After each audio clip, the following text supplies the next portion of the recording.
Bueno, aquí estoy, en Madrid, y con un periodista de los duros, un periodista fogueado, un periodista bregador, un periodista de esos que me llenan me nutren de sabiduría y me nutren también de impulso, de ganas de seguir en esta profesión extraordinaria que es el periodismo.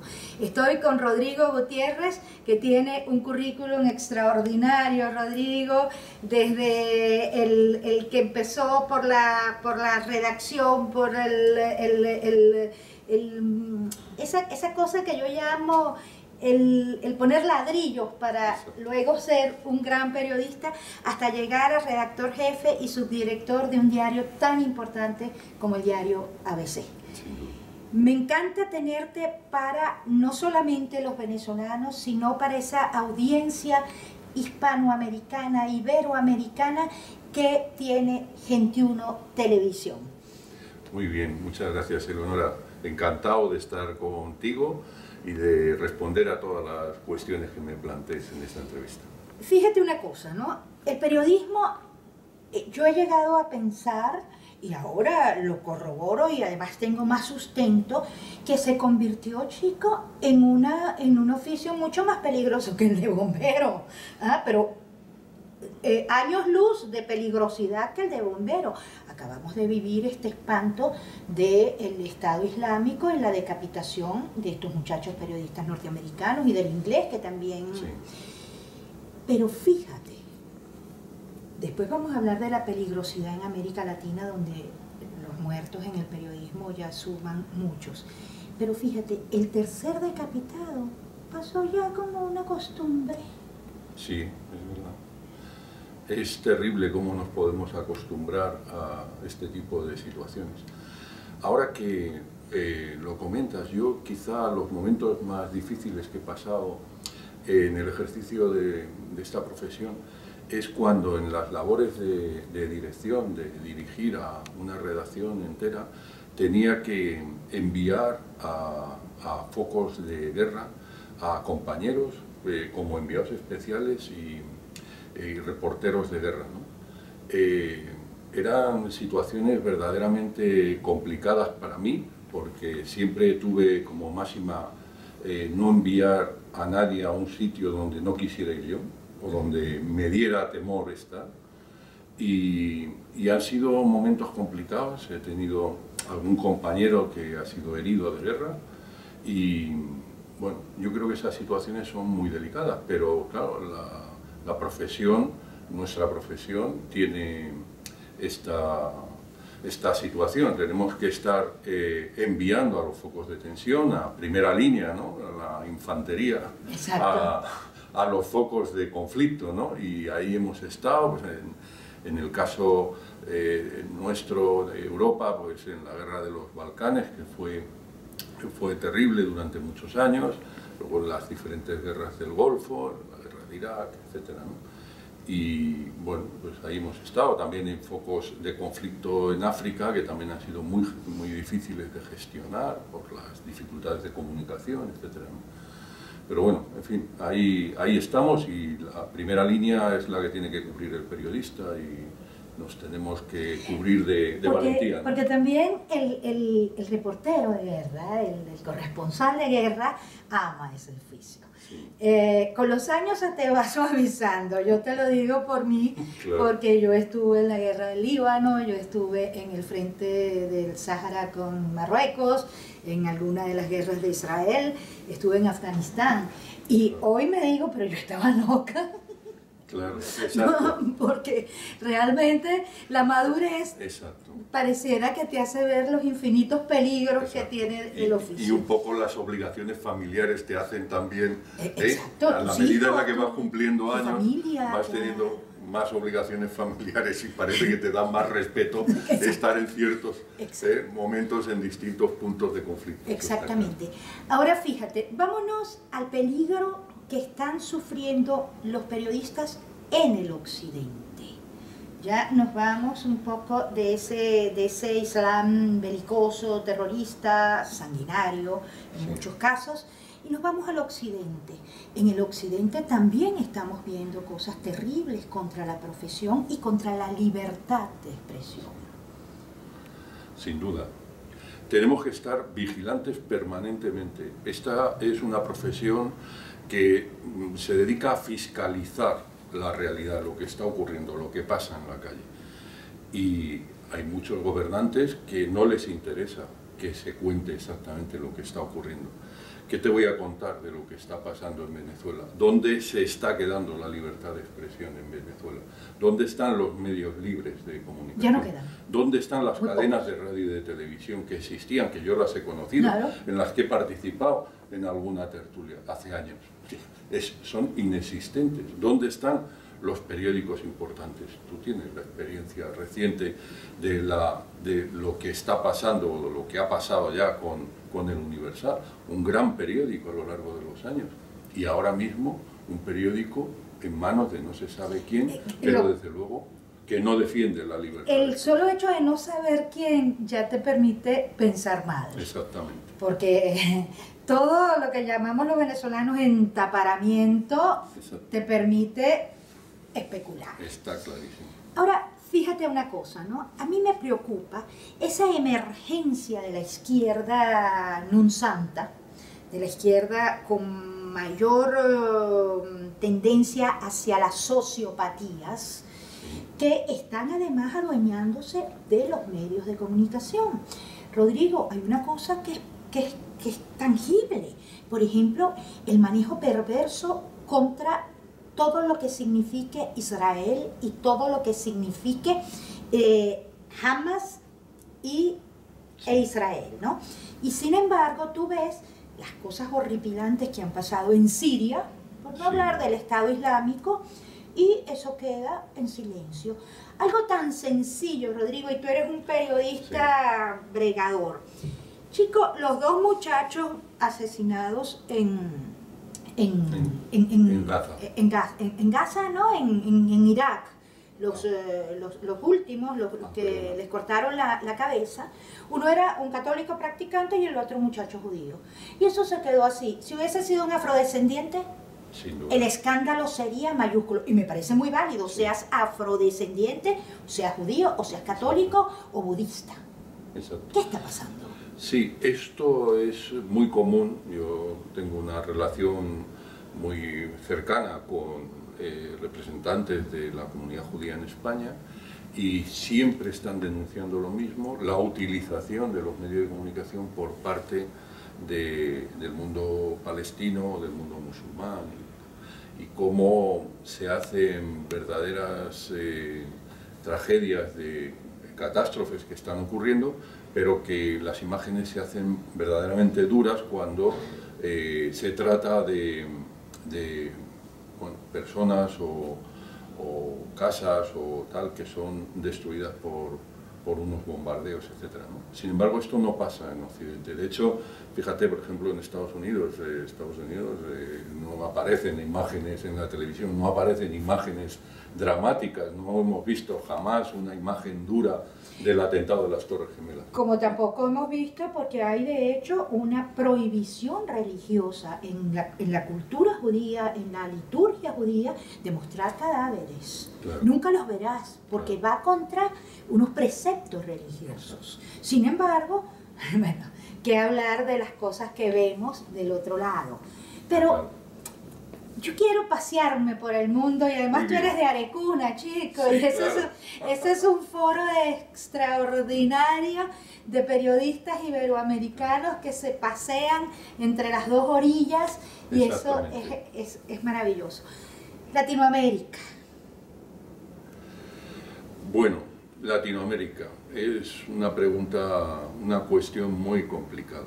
Ahora mismo yo creo que estamos viviendo un momento complicado, tú lo conoces perfectamente, la influencia que ha tenido el régimen cubano, el régimen castrista, sobre algunos países, en concreto y muy directamente sobre Venezuela, sobre Bolivia, sobre otros países de ese entorno, en el que podemos incluir incluso la gestión de los gobiernos Kirchner en Argentina. Bueno, ya casi que podemos hablar de Colombia, porque ¿quién va a ir a hablar de paz en Cuba, chicos? Claro, es verdad. Bueno, en fin, parece que el proceso de paz en Colombia a lo mejor merece darle esa oportunidad, ¿eh? a ese diálogo que se está celebrando en La Habana, ¿no? Bueno, le tenemos que conceder el beneficio de la duda al presidente Santos. Bueno, pero la situación efectivamente en América Latina ahora mismo es muy compleja. Sin embargo, las posibilidades del continente son espectaculares, los recursos naturales, etc. Es una pena, yo cuando pienso, por ejemplo, en Venezuela, que va decreciendo el PIB, cuando es una cosa verdaderamente sorprendente. Hay que hacer magia para haber destruido nuestra economía de esa forma. Cómo se puede empobrecer cada vez más un país que tiene tantos recursos naturales maravillosos. Es una cosa verdaderamente sorprendente, ¿no?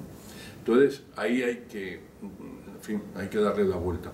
Nosotros, has citado el Foro Arecuna. El Foro Arecuna es un foro de periodistas, de directivos de medios de comunicación, de líderes de opinión de España y de América Latina. Tenemos acuerdos con universidades y asociaciones de numerosos países de América Latina, y es un foro independiente, plural, en el que prima el diálogo, la convivencia, en el que no hay intereses particulares, en el que buscamos el entendimiento, en el que cada semana prácticamente tenemos una reunión, un almuerzo coloquio con algún líder de opinión, con algún empresario, con algún dirigente del mundo económico, en el que analizamos la situación, en el que analizamos la realidad, lo que está ocurriendo, que nos nutre de conocimiento y esa relación fluida en este grupo que, como te digo, es plural. O sea,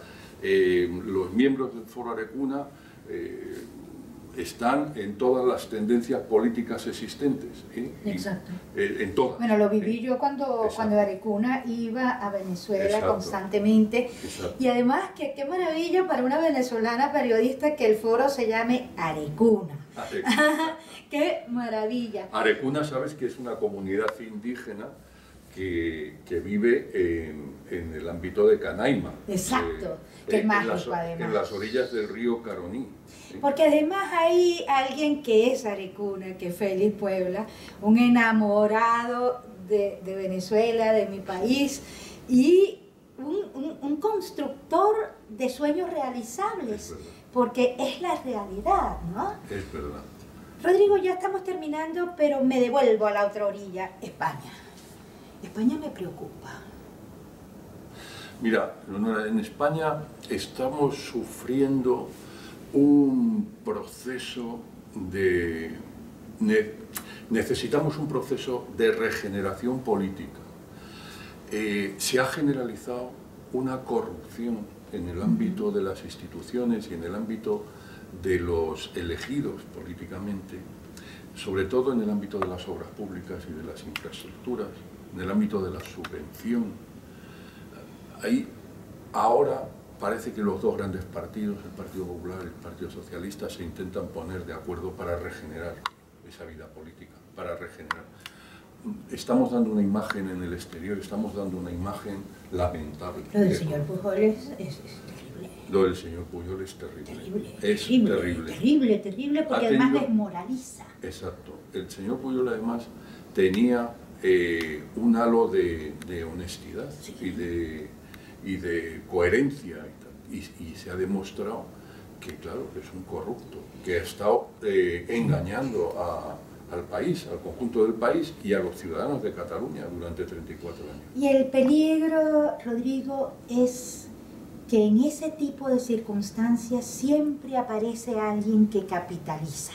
Claro, estamos viviendo en eso un proceso que tiene algo en lo que coincide con lo que pasó en Venezuela. Aquí acaba de surgir un grupo que se ha organizado en torno a una cartela política que se llama Podemos, que precisamente está dirigido por dos personas que fueron asesores del Palacio de Miraflores. Exacto. Sí, sí. los dos líderes de Podemos, de este partido que se acaba de configurar en España hace relativamente poco tiempo, unos meses, han sido asesores del Palacio de Miraflores. ¿En qué nivel? Exactamente no lo sabemos, ellos no lo dicen, pero han sido asesores. Bueno, y tenemos fotos y tenemos documentos que lo vemos muy cercano al difunto Chávez, ¿no? Exactamente. Y estos han seguido un proceso muy similar al que siguió el presidente Chávez en Venezuela. Es decir, los partidos nacionales, institucionales, el Partido Popular, el Partido Socialista, tal, son unos partidos que están llenos de corruptos, que la casta, como la denominan, es una casta que hay que acabar con ella. Tenemos que venir los libertadores, o sea, tenemos que venir otros... Me parece tan conocido. Exacto.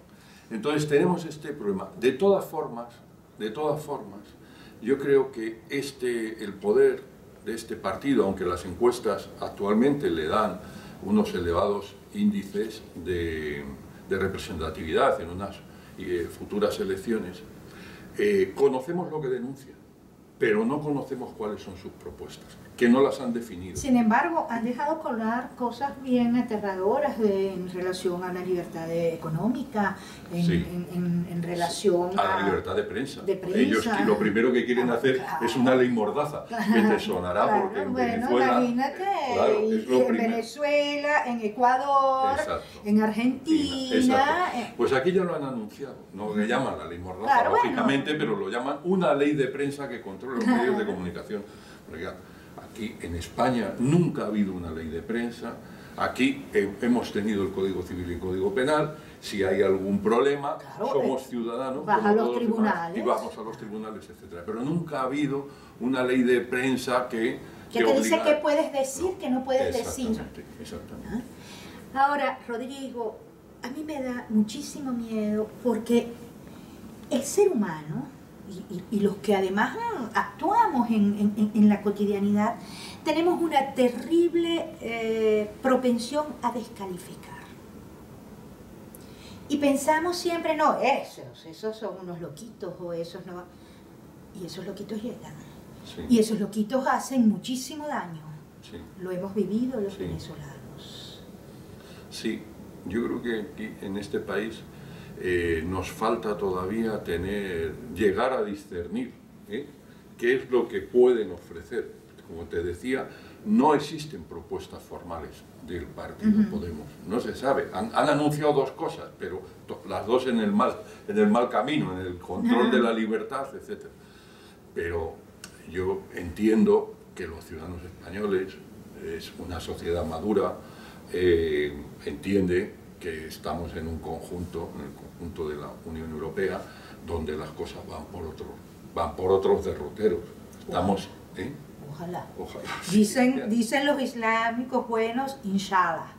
Sí. Dios quiera, porque realmente es preocupante. Pareciera, Rodrigo, yo no sé, pero siento que el mal está muy metido y que hay un pugilato, y me parece que es como un poco desigual. Es como enfrentar un peso pesado, que es el mal, contra un peso pluma, que es el bien. Es terrible. Exacto, sí. Tenemos que estar permanentemente alertas para estar luchando contra esos elementos, ¿no?, que surgen. Nosotros hemos sufrido en España, como sabes, hemos sufrido el zarpazo del terrorismo islámico muy duramente, ¿no? Hace pocos años en Atocha sufrimos un atentado con 200 muertos. Y ahorita están anunciando que vienen a por el andaluz. Por el andaluz. Claro, ¿no? Su antigua España tierra. Para ellos es de ellos, es parte del califato. Bueno, nosotros, España vivió 8 siglos. 8 siglos. 8 siglos. Y sin embargo, era otro mundo musulmán. Dejaron cosas maravillosas. Se convivió en paz muchas religiones. Los judíos tuvieron una edad de oro con los musulmanes. Entonces no podemos hacer esas comparaciones con este espanto donde el Islam ha sido, digamos, devorado por unas bestias, ¿no? Exacto. Rodrigo. Sí, pues, Eleonora, muchísimas gracias. Estoy encantado de estar contigo y espero que podamos estar juntos de nuevo. cualquier sitio del mundo lo más pronto posible. Exacto, y además que ambos somos de Arecuna. Claro, así exactamente. que nos vamos a encontrar en cualquier rincón, en esta o en la otra orilla. Muy bien. Un abrazo muy fuerte y muchísimas gracias por estar en Gente 1 TV. Muchas gracias.